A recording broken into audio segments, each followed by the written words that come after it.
Good morning, Selamat Datang. Former General Secretary, Ministry of Education, Culture, Research and Technology, Professor Ainun Naim. Director, Executive Board of National Accreditation Agency for Higher Education, Professor Vazaruddin. Dr. Stephanie Bryant, Executive Vice President and Global Chief Accreditation Officer, Aacsb. Dr. Sugiyano, Member of the Executive Board, BANPT. Leanne Chin, Senior Accreditation and Member Services Manager, Aacsb. Distinguished guests and all attendees, welcome to this joint BANPT Aacsb webinar on the future of higher education quality assurance, issues and challenges amidst COVID-19 and beyond. My name is Jeff Perry, and I am the Executive Vice President and Chief Officer Asia Pacific for Aacsb, based with my team in the Singapore office. It is my honour and pleasure to be with you here today, hosting this seminar with my esteemed colleague, the Director of BANPT, Professor Vazaruddin. Aacsb, the world's oldest, largest and most prestigious business education alliance, is privileged to have signed an MOU with BANPT earlier in 2021. The relationship between BANPT and Aacsb is proving particularly productive and beneficial, not only for our two organisations, but also for all stakeholder groups associated with quality enhancement in higher education in Indonesia. Today's event is the second major cooperation between BANPT and Aacsb so far this year. The focus of the webinar today, the future of higher education quality assurance, issues and challenges amidst COVID-19 and beyond, is very topical and extremely important as we in higher education are analysing the environment and planning the way forward for our universities, for our business schools and for our organisations. The speakers we have with us today to address this topic are leaders in their areas and bring in-depth and current perspectives. The webinar is structured as follows. Firstly, there will be two presentations on what has been learnt on the impact of COVID-19 in quality assurance globally and in Indonesia. Secondly, there will be two more presentations, one on the future of Indonesian higher education, followed by another on the future of quality assurance in higher education post-COVID-19. Following these presentations, there will be time for Q&A, and I will give you some more instructions on how you can participate in that later. And finally, Professor Vazaruddin will make some concluding remarks. So now we move to the first set of presentations. The first will be by Leanne Chin, who is Senior Accreditation and Member Service Manager in the Asia Pacific Office of Aacsb. She will be presenting on notable lessons for quality assurance Aacsb has learnt from COVID-19. Over to you, Leanne. Thank you, Jeff. So thanks again, everyone, for joining this session. I'm very pleased to share with you how Aacsb had addressed the challenges that were brought about by the COVID-19 pandemic. So my session will cover, firstly, the Aacsb macro level data on membership. I'll share how Aacsb had addressed challenges faced due to the pandemic, and I'll also do a short reflection on lessons learned so far. So for macro level data, as you can see here, we have globally 1,672 educational members. So this covers 3 regions, the Americas, Asia Pacific, Europe, Middle East, and Africa. In the Asia Pacific region, we have 398 educational members. Out of that, 152 are Aacsb accredited, and we have 87 that are in the process of accreditation. So educational members here refers to those schools or universities that offer their own business degree. We also have non-educational members, so a total of 127 globally. So this covers other organizations that have an interest in business education, for example, selling of some services to other business schools, and they could also include schools that do not offer their own degree in business but still wish to be a part of this network. So looking at Indonesian figures, we have a total of 22 educational members. Out of these, 2 are AACSB accredited, Universitas Gadjah Mada and Binus Business School. And we have 5 that are currently in the process of accreditation. So now I'll share with you how AACSB had addressed the challenges faced by COVID-19 and how we're continuing to adapt as we move along in this COVID situation. So firstly, I'll share the impact of COVID-19 on accreditation, and then I'll cover more organization-wide initiatives that we conducted. So as you all know, with COVID-19 happening, travel became almost impossible for many of us. And travel is a big part of what we do in AACSB, with a lot of our reviewers having to travel to the host school to conduct the review. And this includes for in-process schools, the mentor. So the mentor is a very important resource to a school that has just entered the accreditation process. The mentor helps the school and provides guidance as the school is assessing themselves against the 9 AACSB accreditation standards and assisting the school in providing a gap analysis that will outline where they stand against each standard and how they plan to align with the standards. So schools would have to submit this initial self-evaluation report at the end of 2 years and make sure that they do so in a timely manner. So the mentor's visit is quite critical pre-COVID, and schools were able to meet their mentor physically on campus. With this happening, we then allowed schools to engage with their mentor virtually through having a virtual mentor visit. So we provided a sample of a virtual visit schedule for schools, as well as some guidelines and best practices on mentor virtual visit. So some of these samples included things like what are the sessions to be covered in the visit schedule. So it would follow what is normally covered in the pre-COVID days.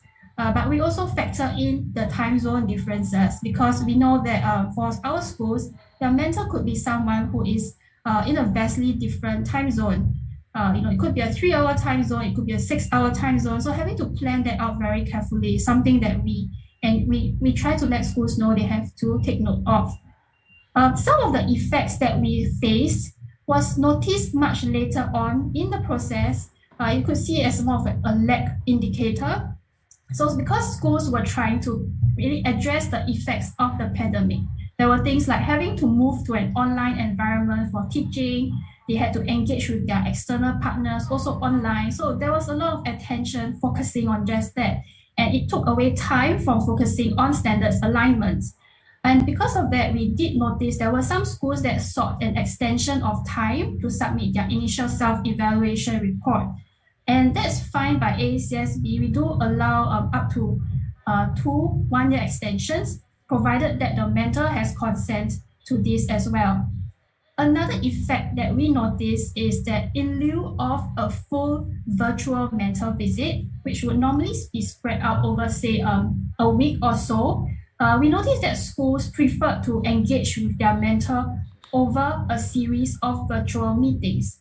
So this would take place not in one sitting, but over, I would say, several months, where you would have schools, say, have a regular touch point, say, bi-monthly with their mentor to track progress against the standards. So in this case, we are also very supportive. We want the school and the mentor to find the best way that they can to maintain their strong engagement. So what we did was that we provided some updated guidelines to both school and mentor as they conduct this series of virtual meetings. We encourage the school and mentor to follow closely to the original mentor visit schedule. So sessions that a school would typically want the mentor to hold with specific stakeholders should be included. For example, the school leadership, your dean, director, university president, faculty, so junior, senior faculty, students, professional staff, councils. So all these should also be covered in this virtual environment.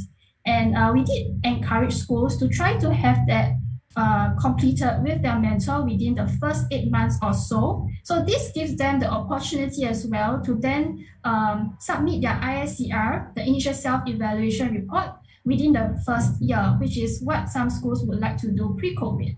So this encourages also timely submission of the mentor visit report. The other effect that we noticed was also on visits. So this would be for the peer review team visit.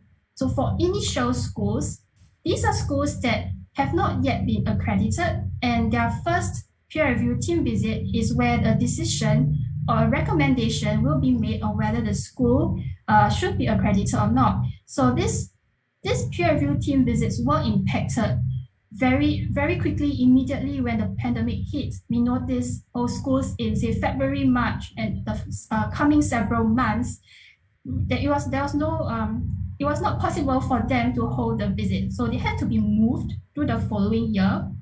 And on top of that, we started to realize that there would be a possibility where this pandemic would continue beyond just a few months.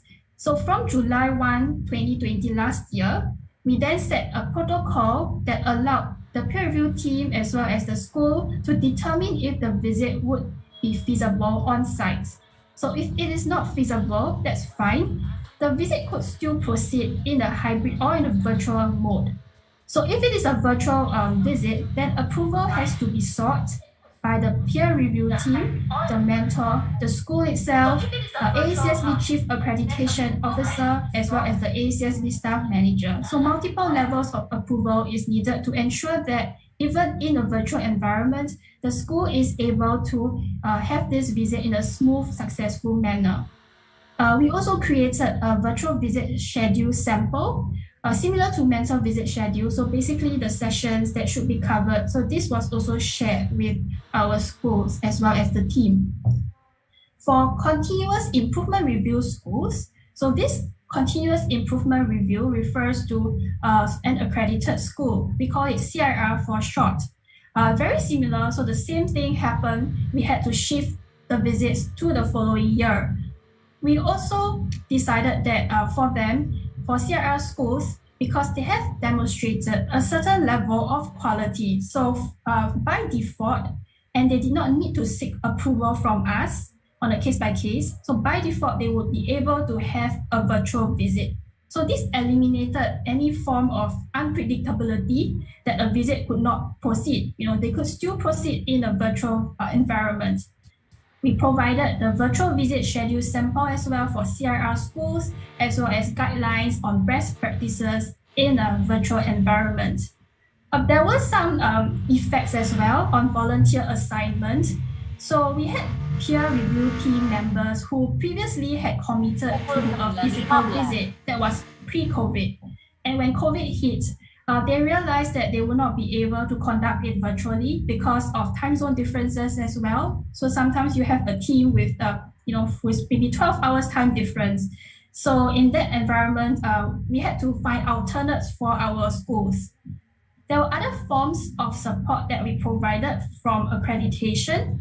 So a lot of schools were affected as well. They had sought a lot of concerns with regards to implementation of their standards alignment plans. So some schools had originally set aside time, budget to develop faculty, wanting to hire faculty, embark on research plans, but they noticed that their academic conference got cancelled, they cannot travel, assurance of learning as well, they could not meet as a team to discuss the findings from assessment. So all these, they had some challenges and delays. So we provided this FAQ webpage where we gave guidance on how schools could approach this in the reports that they submit to Aacsb, as well as for schools that were getting ready for their visit.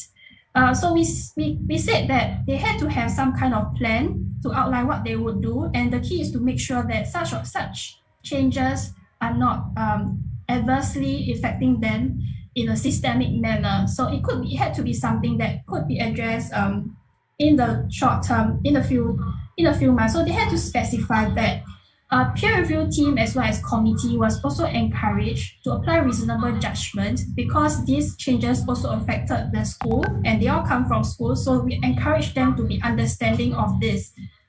We also provided one-on-one support as staff liaisons. So we organized calls with our schools to discuss their concerns in terms of outreach as well.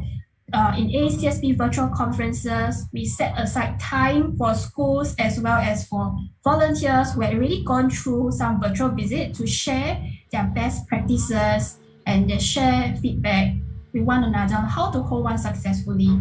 We also launched a COVID-19 webinar in June 2020. So that also provided more assurance, especially for our volunteers who were maybe not very comfortable at first to review a school virtually. So their best practices shared, how they could frame it in the eyes of this pandemic, taking into account the effects of the pandemic. So other things that Aacsb did, so we had to move our conferences and seminars to online. We also conducted virtual outreach and our volunteer training, which is basically something that we wanted to enhance in tandem with the 2020 new standards. So we launched them in an online format as well, and it has been executed. Other organization-wide responses. So our data team embarked on some quick take surveys, findings to gather insights from schools and to learn how schools had coped with the pandemic. We shared these findings on our website as well. We also provided thought leadership and free resources on online teaching and engagement. So some of these are webinars that are free that schools can access and also on our website, the Aacsb link newsletter. So lessons learned. So I'll be sharing with you in two areas. The first area is a virtual visit. So for virtual visit, we found that timing is very important. Trying to find time where the team is able to operate in their working hours is important, as well as for the school. So as much as possible, we try to assign peer review teams to schools in similar time zones. Duration, so having a more spread out timing would be good for virtual visit. The nature of a virtual meeting tends to be quite intensive, so having it all compacted into 1 to 3 days is not feasible, so we are flexible with spreading out. Choosing the right platform is also important. You want to make sure that the technology used is something that everyone is comfortable with. So testing that beforehand with the peer review team is very important. Having panels that are small, so the recommended number is about 6 to 8, not going too big because the screen can only fit so many people. So you want to make sure that everybody who is there can be seen well by the peer review team. Facilitators. So we do also recommend that we have facilitators assigned in each panel. So they are familiar with who is in the panel, the responsibilities that they hold, and they can direct the questions for the peer review team to the right person in the panel. And it's also very important to make sure that there are enough breaks. Ideally, there should be a break in between each meeting, at least 15 minutes. So this gives the peer review team some time to refresh themselves, to not be overwhelmed, and also to exchange some ideas they may have in between the session because they cannot meet each other face to face. So the last point is on having the virtual base room. So that's where all the materials will be stored for the peer review team to have access to. So these materials would supplement what is given in the submission. So moving all that in the virtual environment, providing access to the peer review team, ideally in advance, that will be very helpful as well. So peer review teams will appreciate that a lot, and it will not be as rushed as having to make sure that they only have access to it during the visit itself. So this is general lessons that we are still learning, I believe, as an organization, AACSB, the need to embrace agility and flexibility in areas like technology, how to compete with other organizations, because everyone is now promoting and with all their things online, coping with setbacks, mainly in areas such as technology, where we have issues. How do we continue to maintain a straight face and deliver, being familiar, being comfortable as speakers, facilitators? And I think the last point is on how to appreciate our staff as well as our reviewers who are conducting this business in a virtual setting. So I think this is something we want to do in an ongoing basis, appreciating everyone. So with that, I'll come to the end. Thank you very much for your time. If you have any questions, please feel free to also email us, aphq@acsb.edu. So I'll now hand back this to Jeff. Thank you, Leanne, and thank you for that overview of the what AACSB has learned from the pandemic and how it affected AACSB.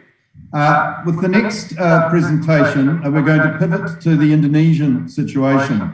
And this presentation is by Dr. Sugiono, who's a member of the Executive Board of BAN-PT. He will be presenting on accreditation processes in the pandemic situation, a BAN-PT perspective. Dr. Sugiono. Thank you, Jeff, for the introduction. Ladies and gentlemen, it's my honor to present what we've learned during the pandemic situation, which certainly affects all of us, especially who runs the accreditation process. And you might know that the Indonesian accreditation coverage is actually very large, starting from the Aceh up to the Papua, with 3 different time zones. Okay, what we'd like to present is I would like to show you the higher education portrait of Indonesia, and then I would like to introduce BAN-PT at a glance. And then, as what Leanne just presented, I also like to present what the lesson we already learned during this pandemic situation.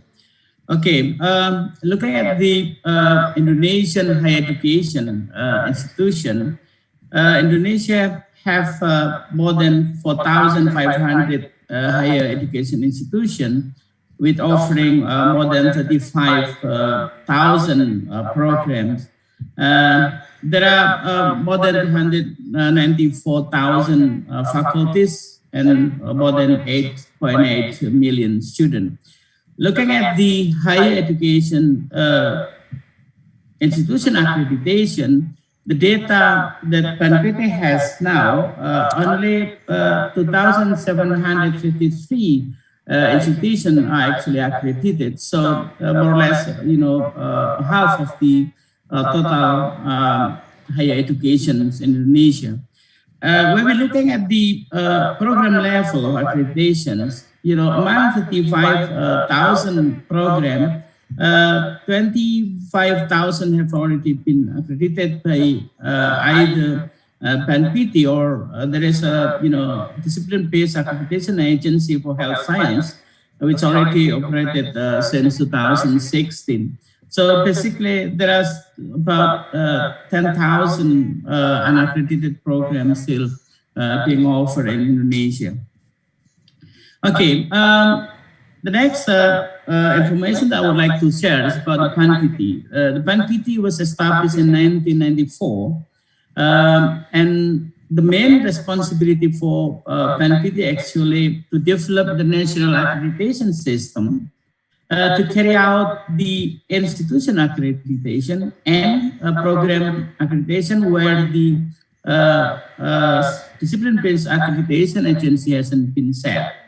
And then the third important task of BAN-PT is to evaluate as well as monitor the discipline-based accreditation agency. Currently, the structure of BAN-PT consists of 2 main bodies. The first one is Accreditation Council, which is responsible for setting up the policy, and then the Executive Board is which is running the day-to-day basis of the office, and executing the policy sets by the council. At the moment, as of August 2021, BNPT has 1,500 assessors and supported by 48 member of staff, which run the administrative process of the BNPT. And then BNPT also have already developed a support system which consists of the system for accreditation processes, system for assessor management, system for financial management, as well as system for administrative processes, such as the letter from the university toward the BNPT and vice versa. Okay. There are 3 milestones that we able to share with you in the last 5 years at least, when we are in this position, and we are now in the final month of our term, which will end at 21st of September. The first notable milestone that we set is actually the governance. So by separating function of policy and policy execution, this actually improved the BNPT governance. And then within the executive board, we start from the beginning of our term, we started paperless office. So we need to set up many information systems, just I said before. And then we also improve the transparency and accountability of the process by publishing the process actually carried out by BNPT and university or higher education institution capable of looking at the process of their submission. The second important milestone that we set is online system, which facilitated 4 aspects: accreditation process, assessor management, financial management, and then administration. And then the other important milestone that I would like to share is that, since 2017, we've been doing development of instrument, and finally in 2019, both set of instrument for both institution and program accreditation has been electrolyzed and published, and now all accreditation process carried out by BNPT using those new instruments. Certainly, we will evaluate. Maybe the next executive board member will look at the evaluations of how those new instruments are actually being implemented. Okay, the accreditation process of BNPT actually consists of 2 big stages. The first one is carried out by the higher education institution, where they have to register the application, they have to fulfill all the requirement, and then after we check, then the executive board will then assign as a panel of assessor, 2 for program and 2 up to 7 panel member for institution. Those panel doing 2 different steps. The first one is test evaluation and the site evaluation. So we will looking at more on the site evaluation, the effect of pandemic on the site evaluation. And then after the report has been validated, then decision made and published by BNPT and BNPT website. Okay, how do BNPT respond to the pandemic? We respond to the pandemic actually quite late. It was in March 2020. I remember it was in the 18th of March 2020, where the executive board decided to carry out the working from home. So starting from that, actually, we have to adapt all business process to respond to the working from home situation. And then by May 2020, we first published the guideline of the virtual site evaluation. So the first edition of the guideline was published in 2020. And then the first virtual site evaluation was carried out in June 2020.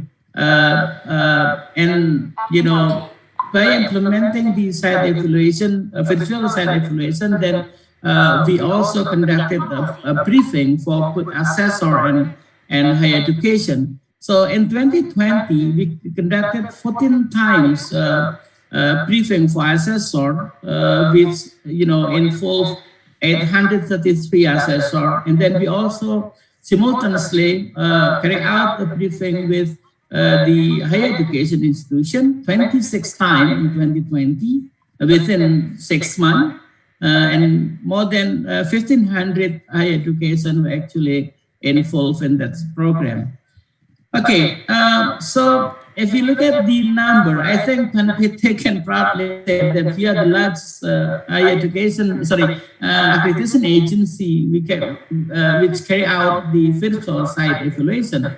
Because in 2020, we managed to carry out 259 institution accreditation virtually, and then we also carry out 2,159 program accreditation. It was in 2020, and by 31st of August this year, we have already carried out 218 institution accreditation and more than 2,000 program accreditation. So in total, we have already covered 477 institution accreditation and 4,235 program accreditation during the period of 18 months. Okay, so by looking at this number, then we actually learn what the pandemic situation actually affect us. In the positive way, we can say that the pandemic actually lead to the budget efficiency, because we don't have to spend, travel and accommodation allowance, which actually reduce more than 40% of the institution and program accreditation costs, direct costs, I mean. And then we actually also say that the virtual site evaluation is safer than the face-to-face site evaluation. The rest connected with face-to-face is quite massive, because the Indonesian universities spread all over Indonesia. Sometimes assessors have to take more than 6 hours drive from airport to the university, more than 12 hours by car and foot. Sometimes depend on the wind. Sometimes assessor cannot back to the airport due to the highways for instance. So this is the safety aspect of what I mean. And then in 2020 we have to subscribe the platform for virtual communication, and we decided to use Zoom. And then one important concern that we actually noticed is the level of scrutiny. Assessor feel that the level of scrutiny is quite more difficult, more challenging by virtual than by face-to-face mode, because during the face-to-face mode we can directly ask what the proof is. If there isn't available, then the university can basically easily look at the proof. But during the virtual site evaluation, sometimes it's very difficult to get this proof. Okay, in terms of assessor, we also expression from the assessor they get the Zoom fatigue. As I just mentioned to Stephanie this morning, that got stiff neck, some headache sometimes time because sitting and working so long in front of the computer, and it gave another stress for both assessor and higher education. In response to that problem, we managed to make a survey, online survey, involving 285 institution and 758 program, and toward the 664 assessor to look at the effect of this pandemic situation.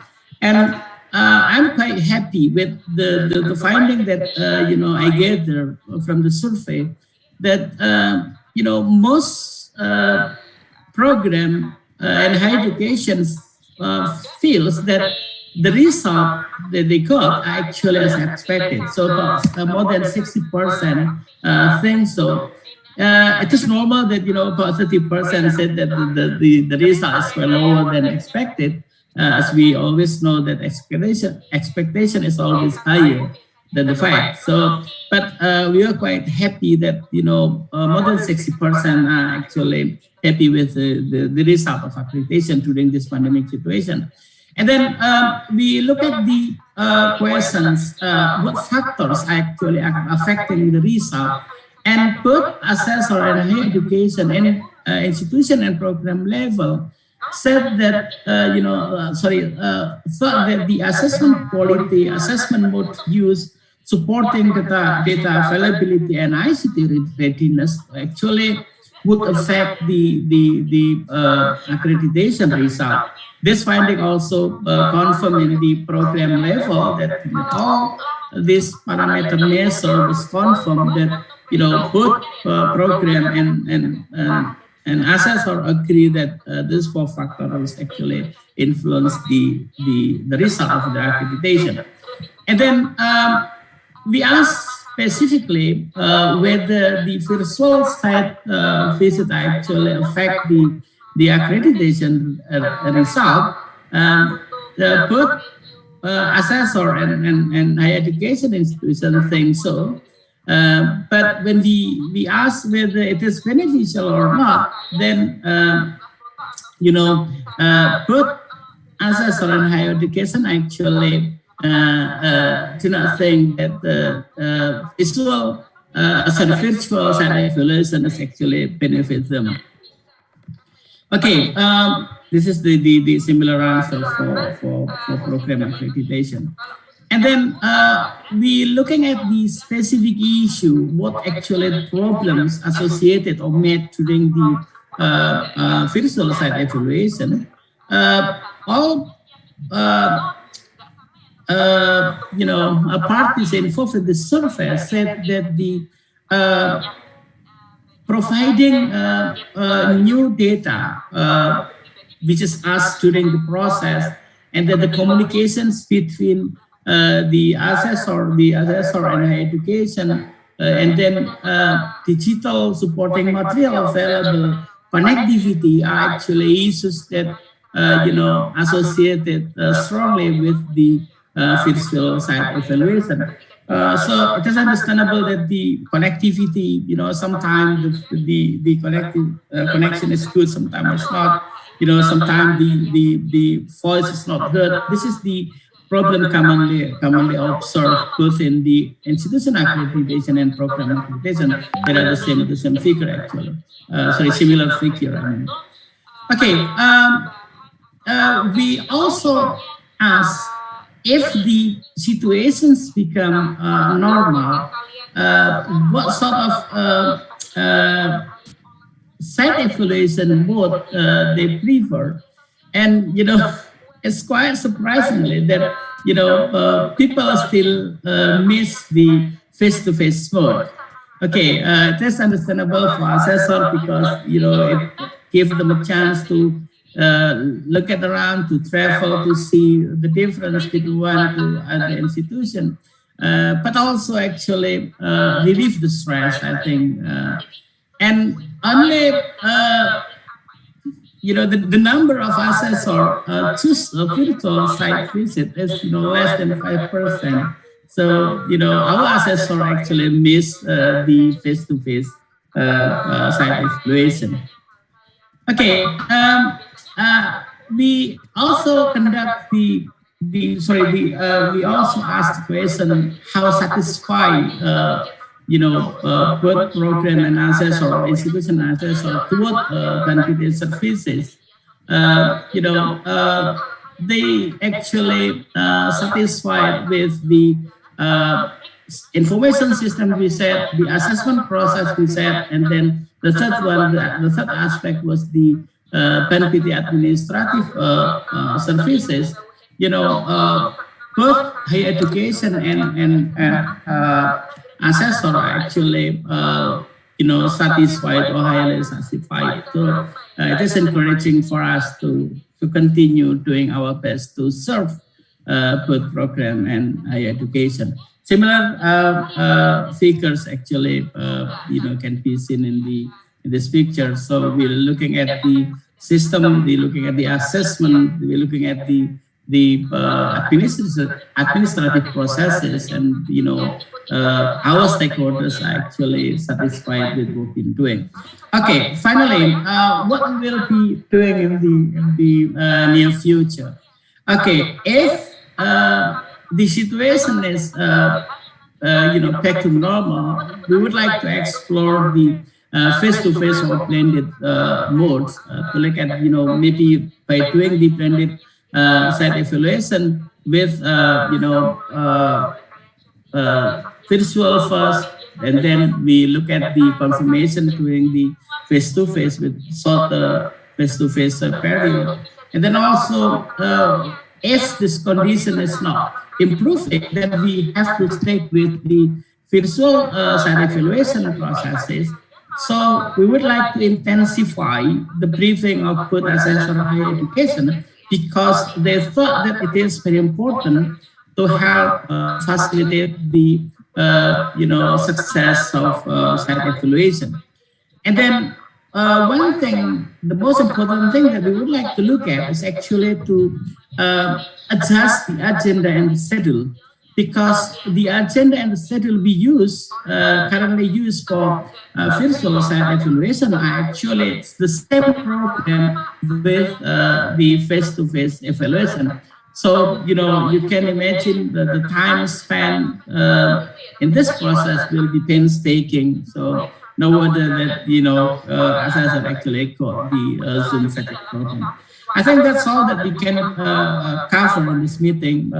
Thank you very much for the attention, and I would like to hand it back the session to Jeff. Thank you, Jeff. Thank you, Dr. Sugiono. Thank you for that really useful and in-depth analysis of the implications of COVID for BAN-PT, and some thoughts about what it will be doing in the future. All right, we move to the second set of presentations now. If you have some questions for the next two presentations, that's for Professor Nayim and Dr. Bryant, please put them in the chat. We'll collect those up, and we have a bit of Q&A time once they have completed their presentations. So while you're listening to the presentations coming up, if you have any questions, please put them in the chat. And it's good to see there were some questions that came from the first two presentations, and if you look in the chat, there's been a bit of discussion there that have been answered as well. So now, it is my real pleasure to introduce Professor Nayim. Professor Ainul Nayim was General Secretary of the Ministry of Education, Culture, Research and Technology for more than 10 years, and also is a Professor of Accounting at Gadjah Mada University. His presentation today is on the future of Indonesian higher education, issues, opportunities and challenges. Over to you, Professor Nayim.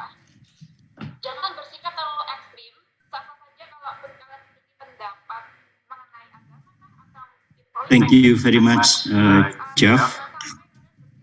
And ladies and gentlemen, it is an honor for me to join this webinar.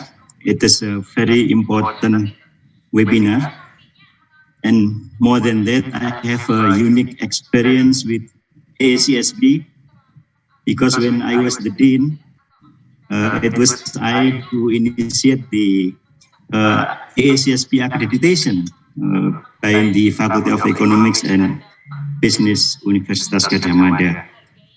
But unfortunately, I cannot finish my term as the dean, but my colleagues continue the process, and I moved to the ministry until just last month.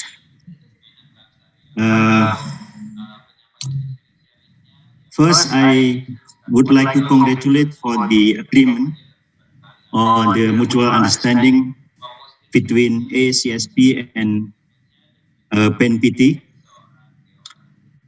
And this is the right move. And of course, the government endorsed it, as we have discussed at the chat, that the government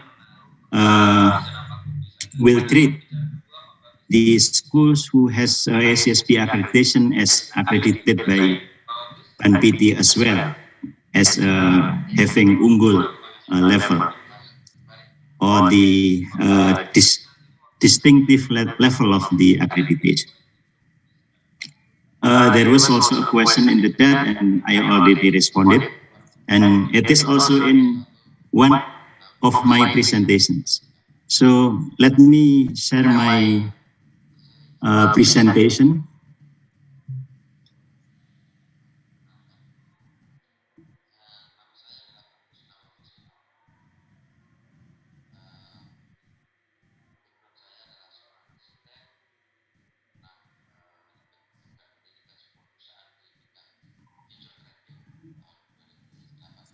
So let me clarify that now I'm not speaking on behalf of the ministry, because my term actually has ended last year, end of last year, and still continue until just last month. But this is, I think, what the ministry plan about higher education, including the ones in business and economics. It is also important to mention, I think, that business and economics is one of the very well-known discipline in Indonesia. I think it is also one of the discipline who share the largest portions of the student and faculty. Of course, it's not the top one, but one of the largest students are in business and economics. The other larger portion of the students are in engineering and education. Social science also share very large students as well.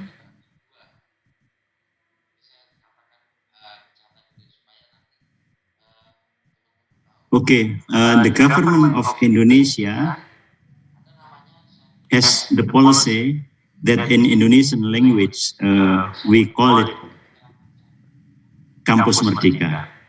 In English, literally we can call it independent campus, but I feel it's not matched. It's not exactly right, but the meaning I can explain to you later on. So what we mean by independent campus or Kampus Merdeka is, as you can see in this presentation, one is we would like to give more autonomy to the universities, to the higher education institutions, whether it is universities controlled by or managed by the government agencies or private universities. And then the ministry also has a strategy to improve the use of technology. And this is in response to the Industrial Revolution of 4.0. We also focus on results. So any programs should give benefits to the students and lecturers. Most of the benefits of the program should go to the students and lecturers. We also attempt to develop internally driven quality control in universities. For us, or for the ones who familiar with the accreditation process in Indonesia, I think they will know that we kind of losing the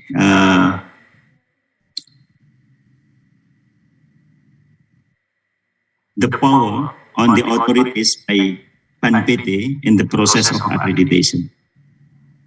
This is to improve the check and balance, and also, like I said here, to develop internally driven quality control in university. So universities, schools should develop their quality programs based on internal factors instead of external factors like accreditation. Accreditation agency is still important. Yeah. We still require all program studies and universities to get accreditation. But we kind of release some procedures like in terms of renewal, when the study programs in regular monitoring already meet standards, so they don't need to request renewal process of the accreditation. And then another strategy is about the flexibility for students to realize their potentials and interests beyond their programs of study curricula or curriculum. So students can take courses in other study program, even at other universities, or they do certain activities that improve their competencies, like doing social works, doing internship in industry or in other institutions. We also encourage engagement and partnership with community and industry, and also the quality, reputation, internationalization, and being world-class or recognized by international community is also one of our strategies. I would like also to explain to you that the ministry experienced very dynamic changes. About 5 years ago, the Directorate General of Higher Education, this is a division within Ministry of Education and Culture, 5 years ago, about 5 years ago, was moved to another ministry, Ministry of Research, Science and Technology. So 5 years ago, I restructured the ministry based on the President policy, moving the Directorate General of Higher Education, integrate them with the Ministry of Research, Science and Technology. In 2019, by the end of 2019, so about last 2 years, we moved back the Directorate General of Higher Education to the Ministry of Education and Culture. But the function of research, science and technology remains in the Ministry of Research, Science and Technology. So the universities is kind of having two superiors, Ministry of Education and Culture and Ministry of Research, Science and Technology.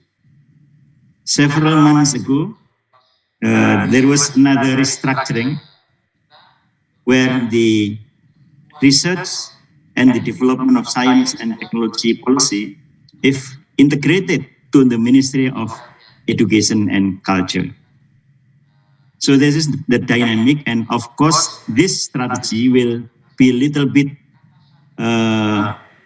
changed, yeah, to include the research and the development of science and technology. And now the universities and the faculties has a more simpler organization with regard to the ministry, because now they only have one superior, Ministry of Education and Culture.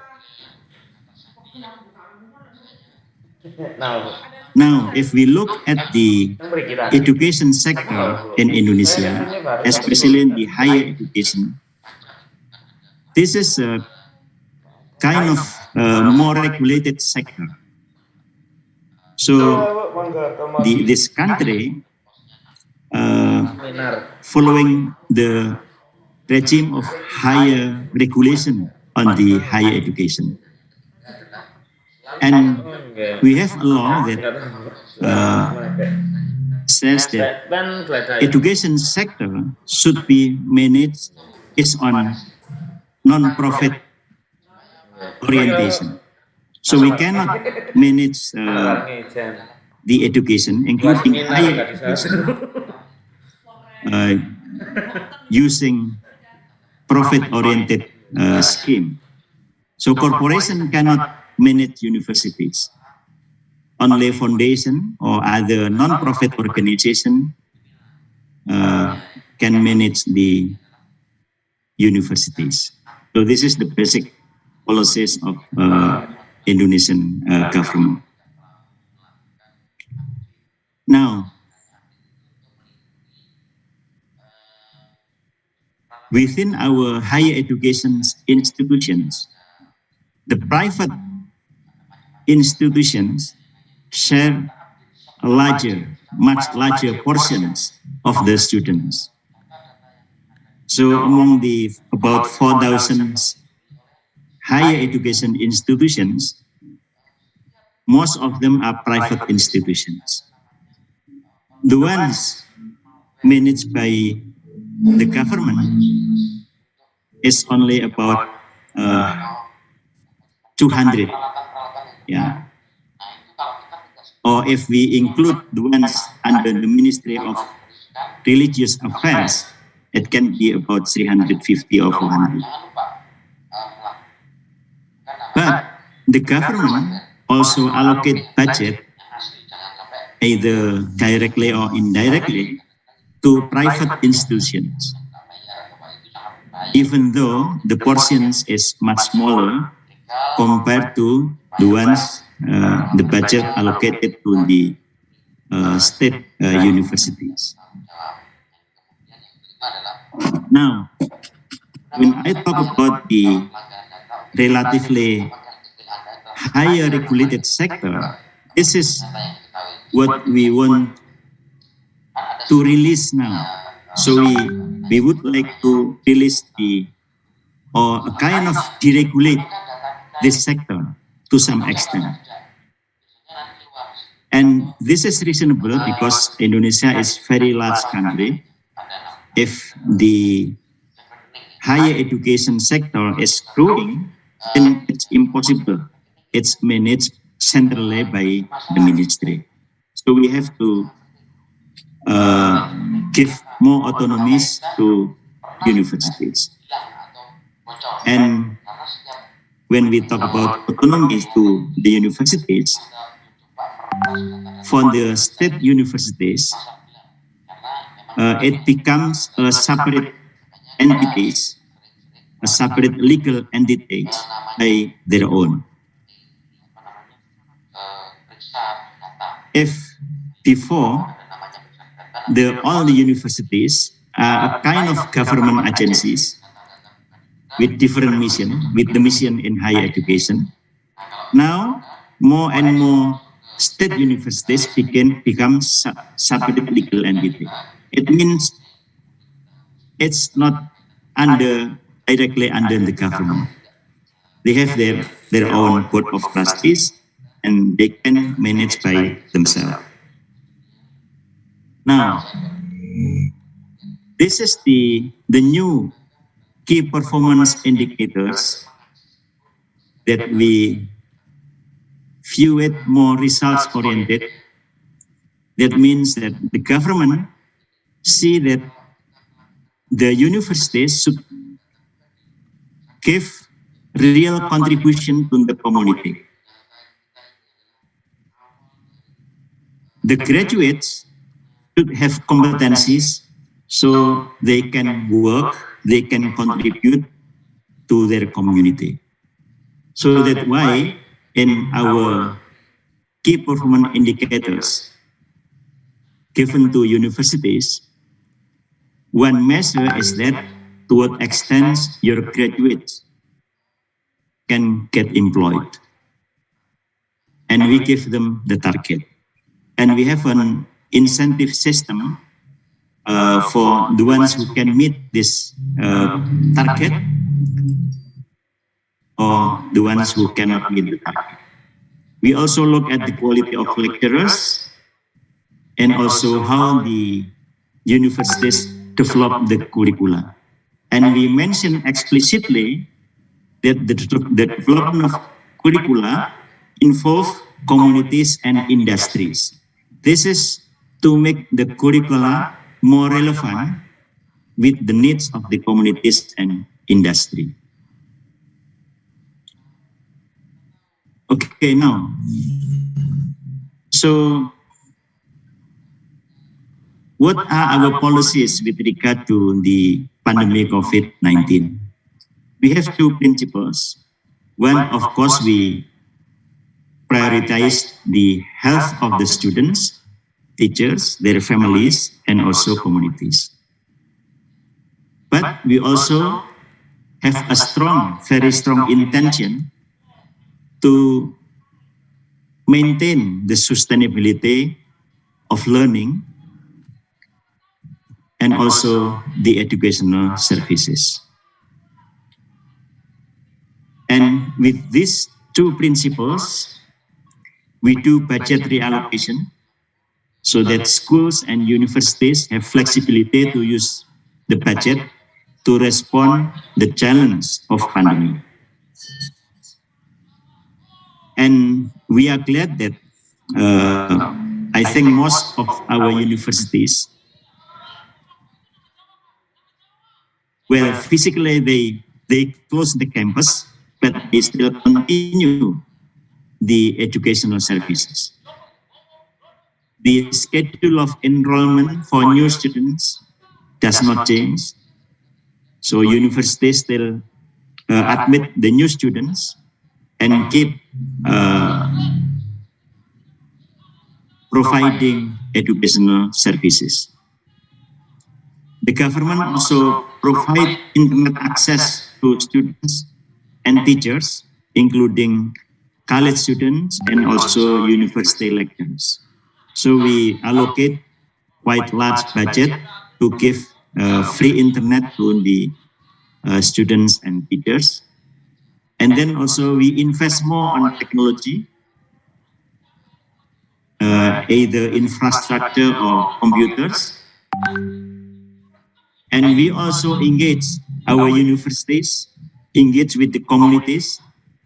We deploy relevant and competent students and lecturers to help communities contain the virus, maintain their health, and maintain the continuity of learning of students in basic and secondary schools.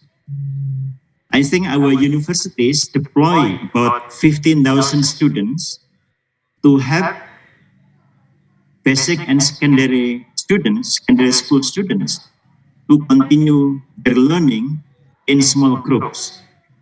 We know that in Indonesia, there are remote areas that do not have information technology infrastructure, so they still do learning conventionally. In this case, they do learning in small groups, and our university students help them together with their teachers to continue their learning process.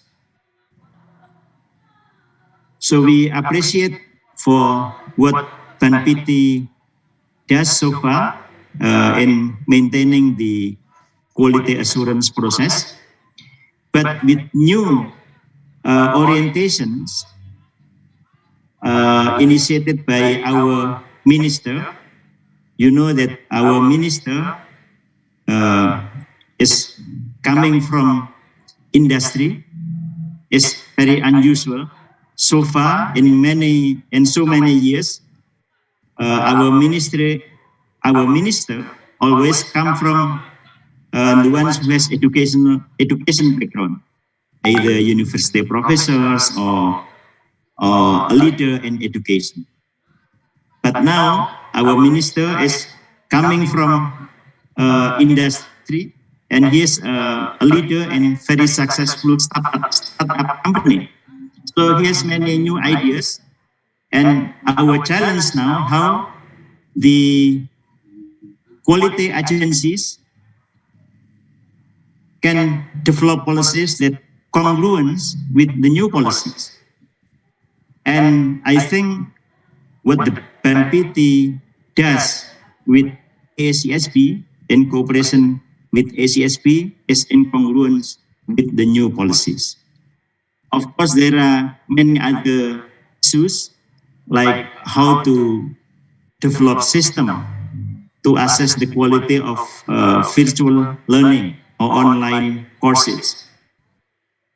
How to develop the system to assess the quality of the students who do internship, who do social works.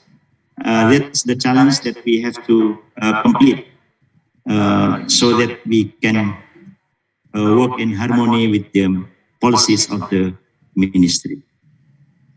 I think that's in highlight what the ministry do and design the strategies. And thank you very much for your attention. Thank you. Thank you. Thank you for Professor Nayim. It was very interesting to look at the direction, as you outlined, around technology, flexibility, and engagement and autonomy, and then also looking at the impact of COVID upon higher education, and then looking at the congruence which moving forward that will be necessary and prevalent in higher education in Indonesia. Now, we have a couple of hands up, but we'll just for Ketua and Ahmed, we'll hold that till the Q&A session at the end, okay? So leave your hands up. We'll come back to you when we reach the Q&A. So at this point, I would like now to introduce Dr. Stephanie Bryant, Executive Vice President and Global Chief Accreditation Officer for Aacsb.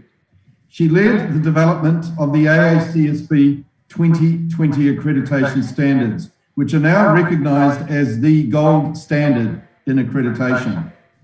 She also led the Aacsb quality assurance process during the COVID time, so is really well placed to look at how that has impacted us and how it could impact us in the future. So before joining Aacsb, Dr. Bryant was a business school dean in the United States and an accounting professor. We seem to be collecting them here with Professor Nayim and Dr. Bryant, both from the discipline of accounting. It wasn't a prerequisite to be a speaker at this session, but it's clearly quite helpful. So Dr. Bryant, she will be presenting on the future of quality assurance post-COVID. Over to you, Dr. Bryant. Thank you so much, Jeff. And it is really an honor to be with all of you here this morning to talk with you a little bit about what we see from Aacsb's perspective as the future of quality assurance and accreditation. And I do want to say I had the privilege of being in Jakarta and visiting at BNPT a couple of years ago prior to the pandemic that we're unfortunately experiencing right now. And Dr. Sugananya and my colleague Angelina Chandra and I were spent quite a bit of time together, and I reviewed the Indonesian accreditation standards, and we were just at the beginning for us of our journey of updating our standards. So you get to hear where did we end up with that? So how did that go for us? It was quite a journey to try to get this done sort of during the pandemic. And so let me just kind of tell you a little bit, if you're not familiar with with our standards. What did they say? There is some harmony and congruence with the Indonesian standards. And so I'm going to use this lens of our new standards to talk with you about how we see the future of quality assurance in higher education.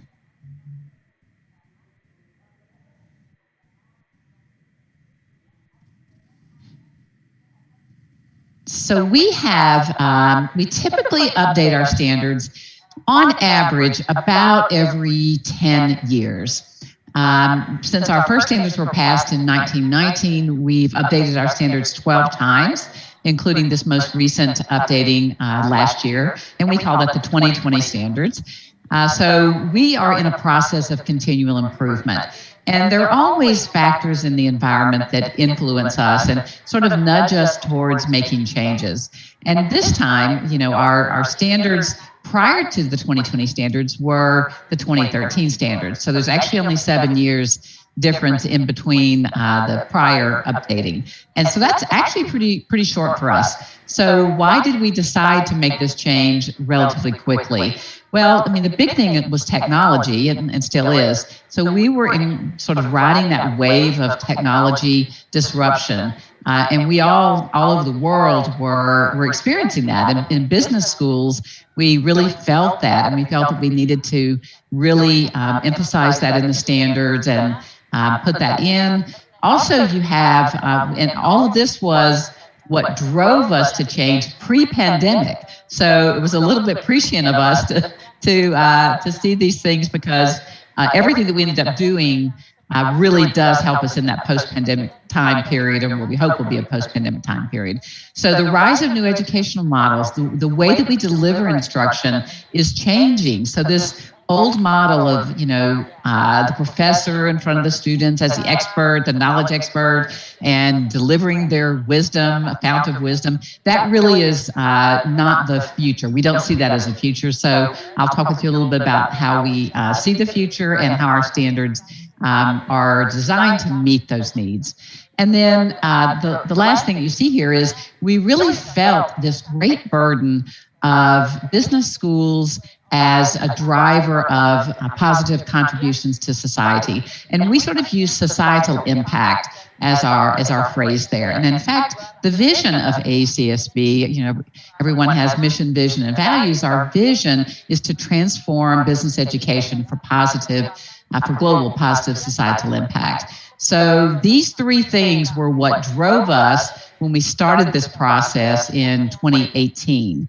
And of course, we are so happy that we started the process when we did. So let me walk you through just a little bit of okay, so there they are. What did you do? So let me talk with you a little bit about that. We started this process with the task force. We call it the Business Accreditation Task Force. Dr. Perry actually was the co-chair of the Business Accreditation Task Force, along with a professor from the United States, Nancy Granoff. And we spent about a year and a half on a listening tour. And we were all over the place. And if you can see in that picture on the stage, that's the three of us on stage. And I actually don't remember where that was, because as you can see, we had many, many meetings all over the world with people, because our standards are not created by administrators or executives at Aacsb. Our standards are actually driven by what the members say they want the standards to be. So these are the standards that collectively our members agree this is what we want to hold ourselves accountable to. And we cannot change the standards unless the members vote to change the standards. So what you see here is a picture of a meeting that we had as Jeff and I and Nancy went all over the world. Because Aacsb accreditation is in more than 50 countries and territories. So we had to listen to people. And then we had to gather up all that input, and we had to synthesize it. We went through a couple of exposure drafts, and then finally put out a version for vote that was overwhelmingly adopted in 2020. I was nervous about it because normally we do that vote at a face-to-face meeting, our annual meeting in April. And of course, by April 2020, the pandemic really prevented us from being able to be in person. So we were able to do a virtual vote, and overwhelmingly, I will tell you that people are very excited about the standards. And as my brother tells me, I'm the only person on the planet that gets really excited about accreditation standards, because I think you can change the world. I think you can change the world. Business schools have the ability to change and transform the world. And so that is really what we're trying to do. It's a big deal, I know, but I believe we can do that. So, so there are 4 contributions, 4 things we did in the standards. And Leanne, go ahead and put all 4 up, and then I'll talk about them just holistically to make sure I don't go over on time. So these are the 4 contributions of the standards. The first thing they did is, and this one is a really big one, we moved away from a rules-based system to a principles-based system, set of standards. So for a very, very long time, 100 years, we had a very rules-based system that was very sort of, I hate to say, sort of check-the-box oriented. And if you do this, then, you know, you check these things off, and yes, I did that. Well, with this set of standards, we recognize that now that we are so global and we are in so many countries and territories, a rules-based system is not going to work. So we created a principles-based system, which is based on 10 guiding principles, and there are 9 standards that rest on top of those guiding principles.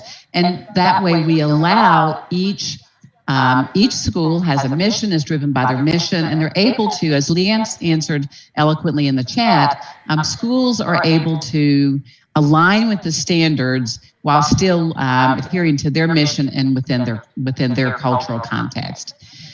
Secondly, I talked about societal impact. The standards do that. This idea of societal impact is threaded throughout the standards. Schools are required to have a vision for how they're going to make a positive impact in society. It has to be embedded in their curriculum. It has to be embedded in their scholarship and in their other engagement activities. Not that everyone has to be doing it, but you should be able to see that thread of what the school intends to do. The third thing is we really embrace this alternative instructional delivery models, as I talked about. And the fourth is, if you want to change the world, we are not going to do it in our silos.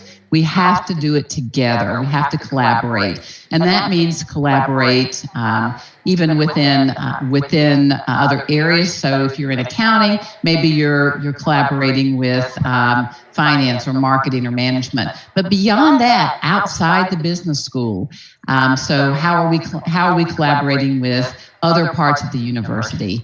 And so that is not just the university, but business practice. So we're very keen on partnering in order to try to tackle some of society's problems. So we know that this principles-based set of standards does introduce more peer-review judgment. Our system is based on peer review. I don't make accreditation decisions. We have recommendations that are made by peer review teams, much like you have visits as well, and those go up through a process of peers all the way. So, so that is one of the great strengths of AACSB accreditation and is one of our guiding principles.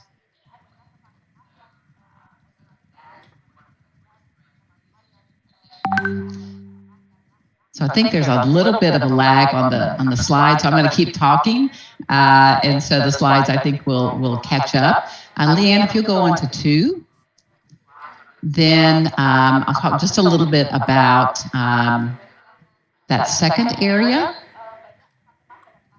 And apologies for a little bit of lag there in the slides. So I'm going to keep talking, and I think the slides will catch up with me. That area of positive societal impact, a school cannot be accredited by us without this. So it is a requirement that a school must say how they want to make a positive impact in society, and then they must show us how they're doing that. So that is a fundamental requirement of the new standards. The third thing, alternative delivery instruction, I've talked about a little bit. There are so many ways that that content is being delivered today. And in the new standards, we really want to be forward thinking. especially, as technology becomes more and more important. I mean, imagine, just think about where you were a year and a half ago. A year and a half ago, can you have imagined that we would be having these kinds of virtual seminars and being able to teach our classes in the way we are?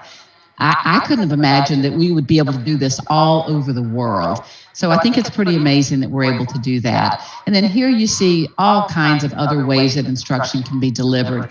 And our new standards really allow for multiple ways that quality can be shown through these alternative delivery instructional delivery. And then the last part, if you can keep going. I think that is, those are the main high points. And in the interest of time, I'm going to skip ahead just a little bit. Okay, so with the standards, those are the main things we wanted to do. And the standards are not prescriptive. So, for example, in curriculum, we don't say you must have this much accounting and this much finance and this much whatever.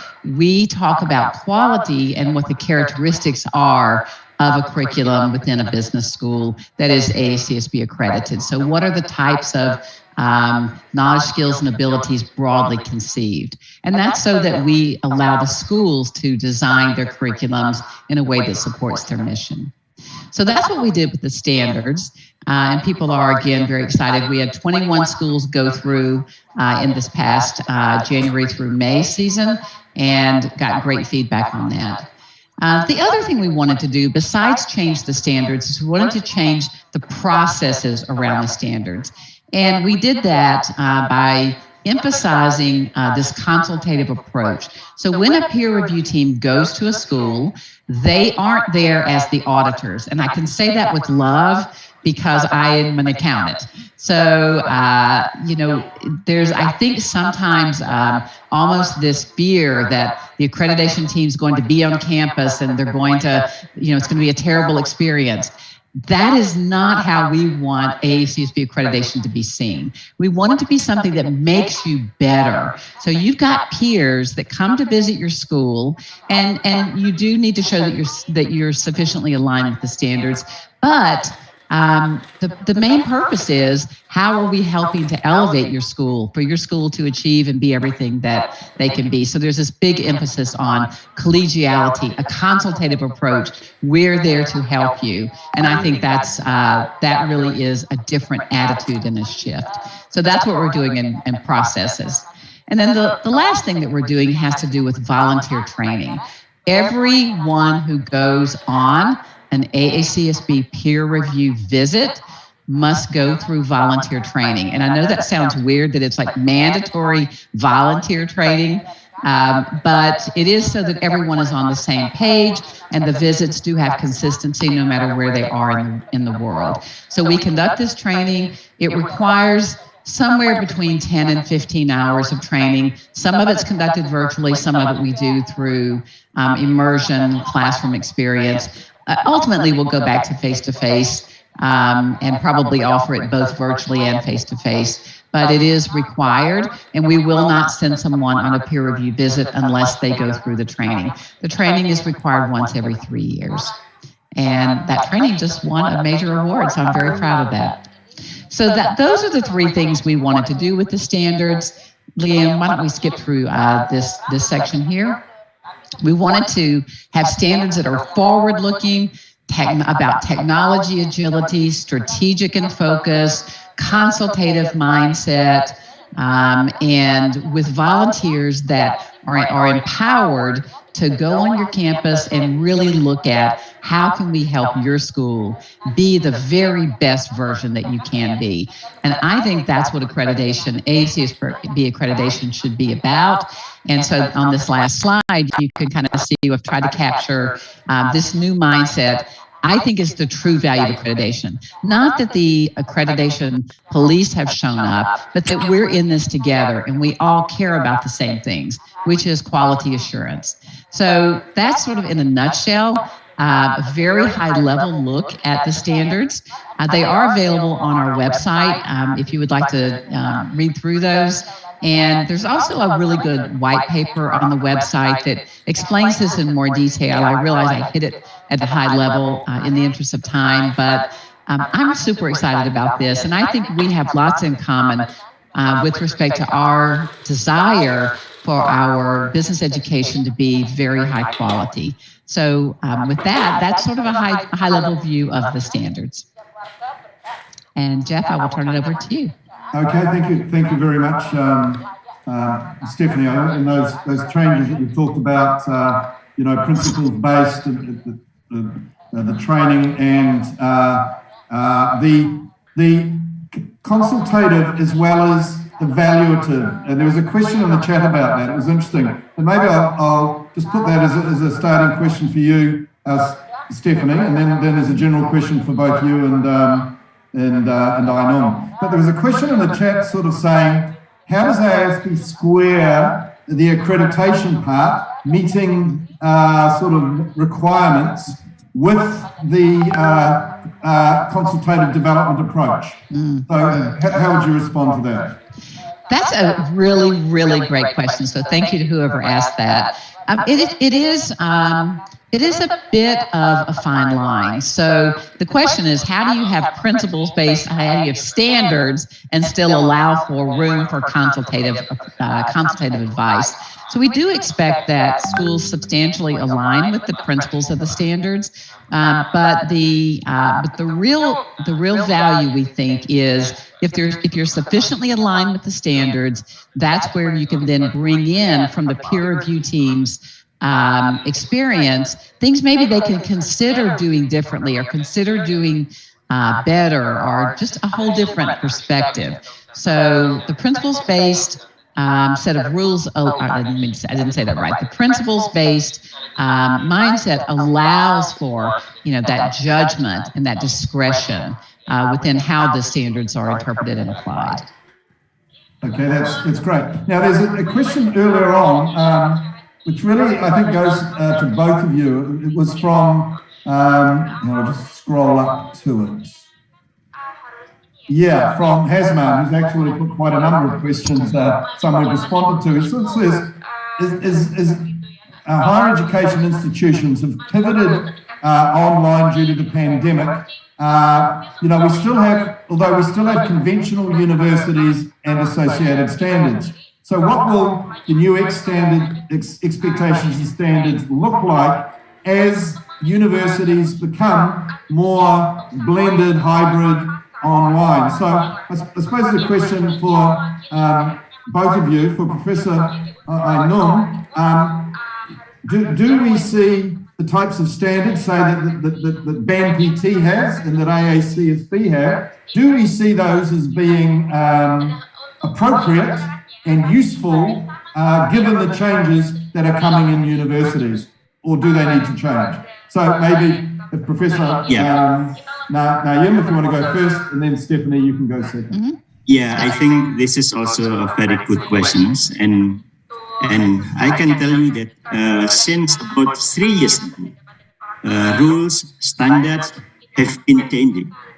If we look at our standards that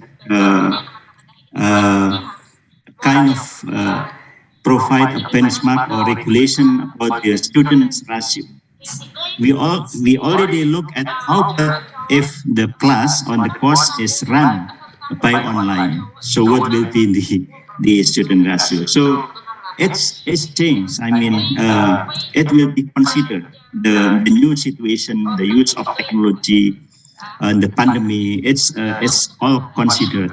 I think from NPT can add my explanations. Thank you. Yeah, and okay, Stephanie. Just like to add to Prof. Ainun.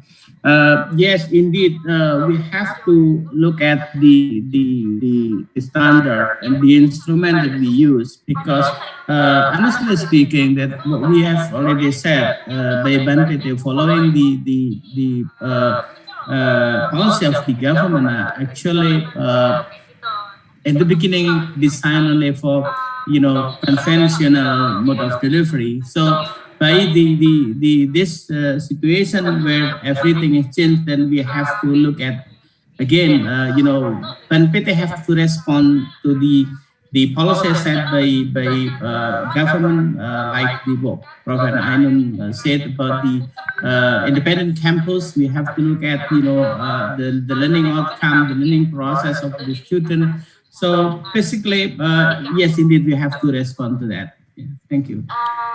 Yeah, and Dr. Bryant?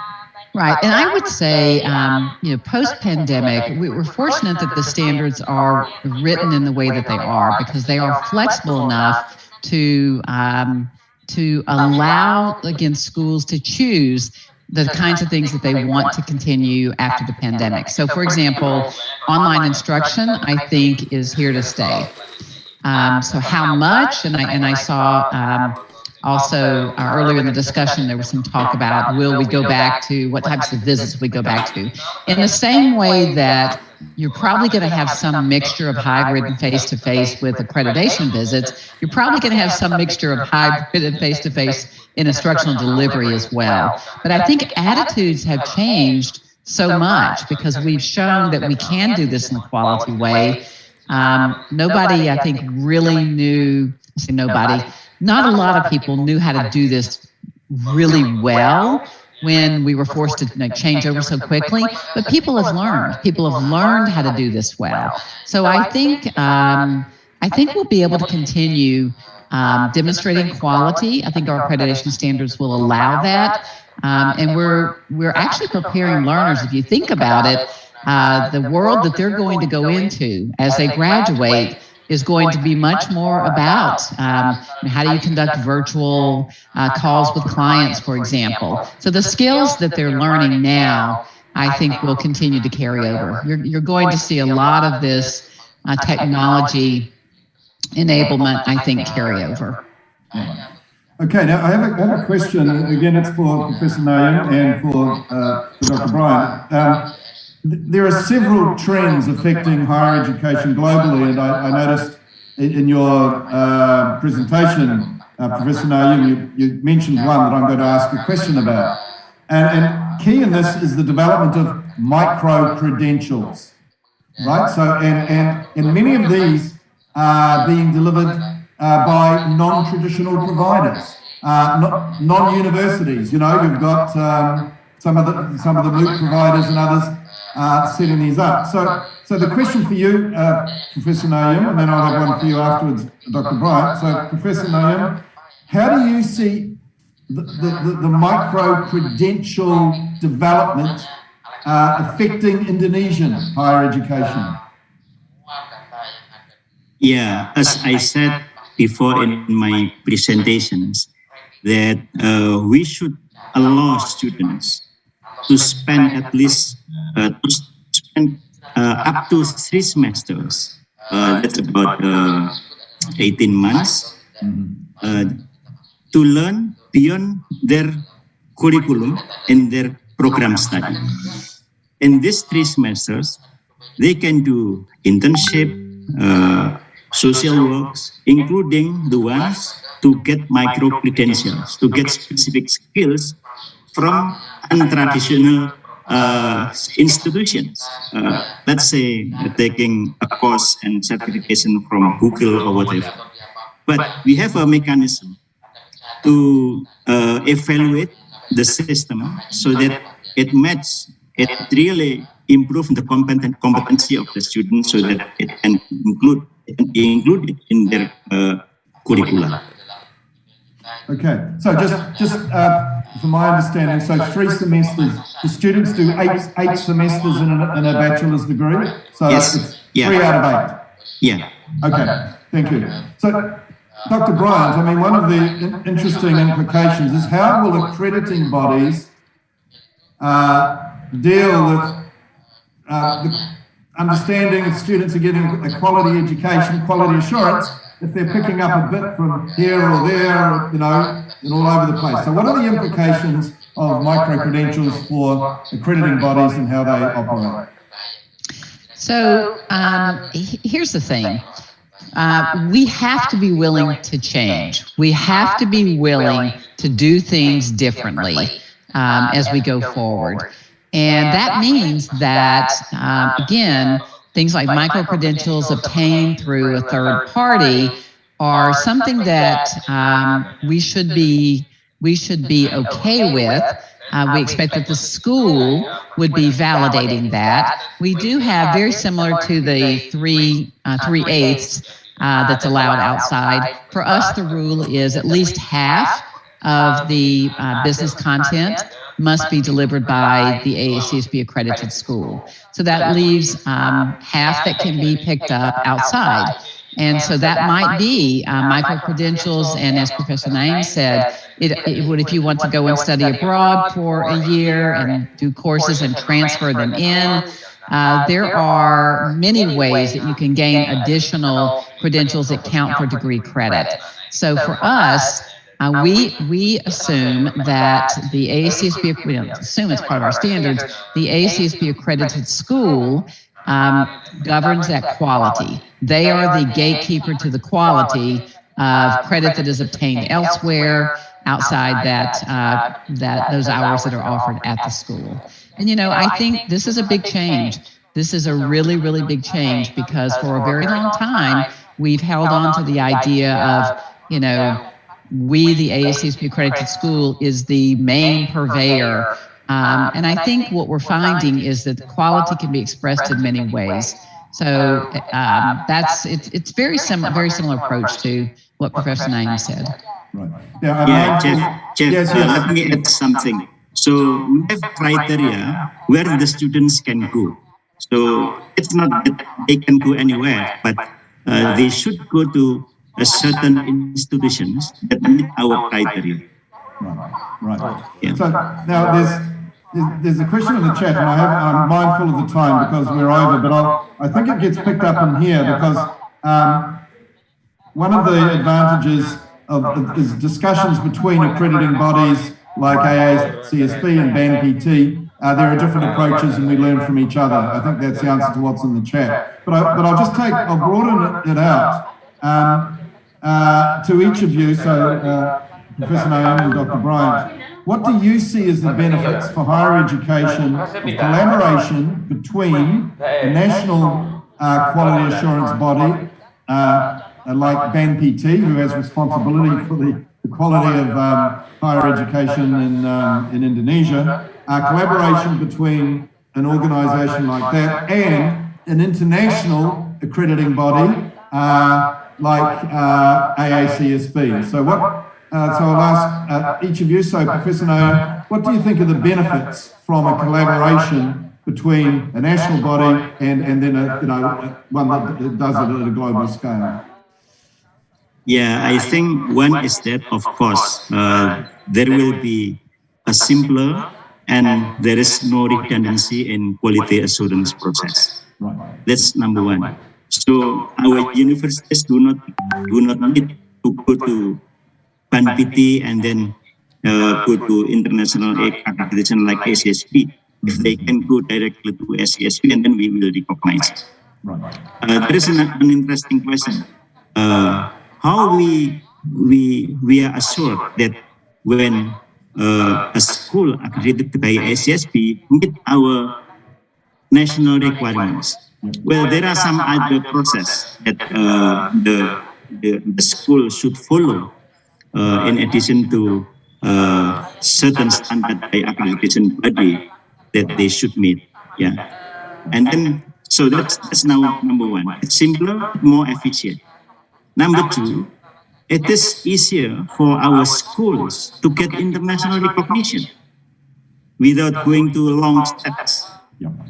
So that's I think what benefit for us. And then number three, our accreditation body as well, our national accreditation, can easily look at the international benchmark.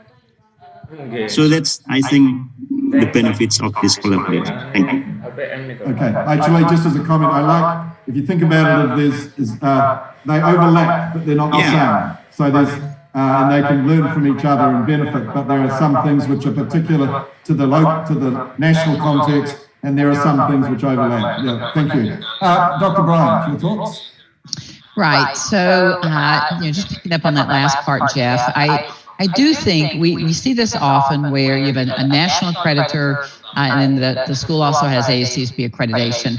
And sometimes there are requirements that are similar for both. So you have an opportunity to leverage what you do in one case and use that for the other accreditation, and that really alleviates the so much of what we call accreditation fatigue. I often hear from schools, gosh, we have all these different accreditors that we have to satisfy, and it's exhausting to do that. So we're very aware of that, and we actually wrote that into the standards. That's an advantage for AACSB accreditation. We do look for ways to leverage what you do for another accreditor for AACSB purposes. The other thing I would say is market signaling is really important. So who one chooses to partner with says a great deal about the organization. So when BNPT and AACSB decide to partner, as we have, and we officially say that, we're acknowledging the prestige of each other's standards and processes, and the market pays attention to that and values that. And then lastly, I'll just say that, business education is global. And so I think within that global ecosystem, no one works alone. So we work together to accomplish things in ways that I think together we can accomplish things that we would not be able to do separately. And so it's a signal again that we're citizens of the world, and we are working on things that are of common interest to us, and collectively we can do more than separately. Okay, look, if I could just thank all speakers for your contribution and for the questions that we have from the audience, and if I could now ask Professor Bazarudin to say a few words. Thank you, Jeff. I would like to firstly echo some few words of thanks, as Jeff already mentioned, especially to our speakers, Professor Ainun Naim, Dr. Stephanie Bryan, Lian Chen, and Sugiono, who has been sharing their knowledge and expertise throughout the session here. I also thank Jeff for the very nice leading the session smoothly. A few key takeaways I think we can learn from this short webinar. First, that COVID-19 has in fact substantially impacted how the quality assurance in higher education processes worldwide, both in terms of positive and negative impact of that. At the same time, actually, the pandemic has given rise to new avenues and innovation in higher education quality assurance. Secondly, the globally higher education sector are facing tremendous challenges due to a number of new developments, including the technology disruption, new education models, and not including also, of course, the COVID-19 that has changed how we live our life. Now, to respond to that, we learned that higher education accreditation agencies like BNPT or other agencies, we need to adjust our standard. The standard should move forward the principle-based and outcome-focused standard. The standard should be relevant, and also it has to create conducive to new development in higher education. And as far as the external quality assurance process is concerned, should be more collegial and consultative approach. Now, from the perspective of Indonesia, we learned already from Professor Ainun that the government of Indonesia policy for the development of higher education sector rests entirely on the new policy of Merdeka Belajar and Kampus Merdeka on the KM, and which rests on a few keywords. The first one is giving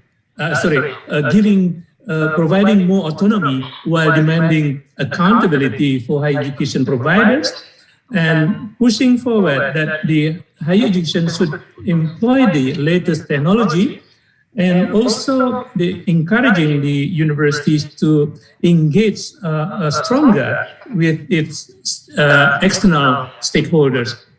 The expectation from the government on accreditation agencies, both nationally and also internationally, is to support the government in achieving their new set of KPI or key performance indicators, which is including the quality graduates, quality lecturers, and quality learning.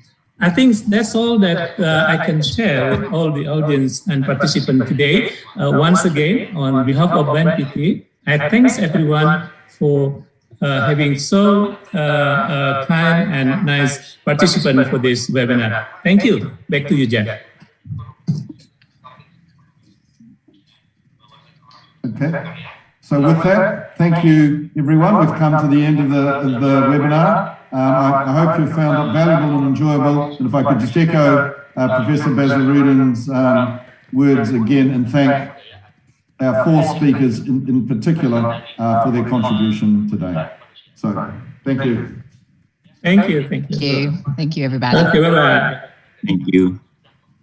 Terima kasih, Pak Ainun. Sama-sama, Pak. Sehat-sehat, Prof. Selamat di Jogja ya, Prof, sekarang? Iya, di Jogja. Thank you. Bisa tindak-tindak pagi, Prof, sekarang. Salam sehat, Prof, Ainun semua. Oke, monggo. Saya baru nyari file saya untuk saya share.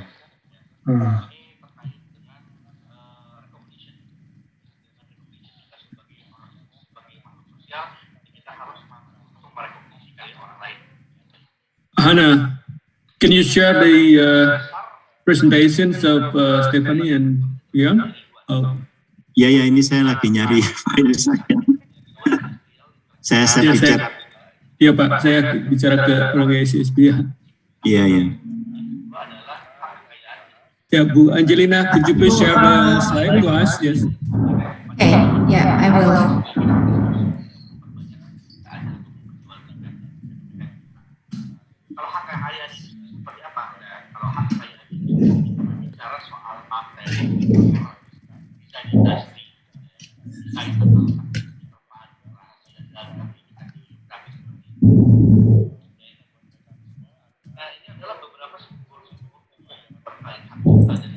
Dari Prof Ainun sudah di-share, Mas Agus. Ya. Terima kasih, Pak. Terima kasih, Prof Ainun. Terima kasih.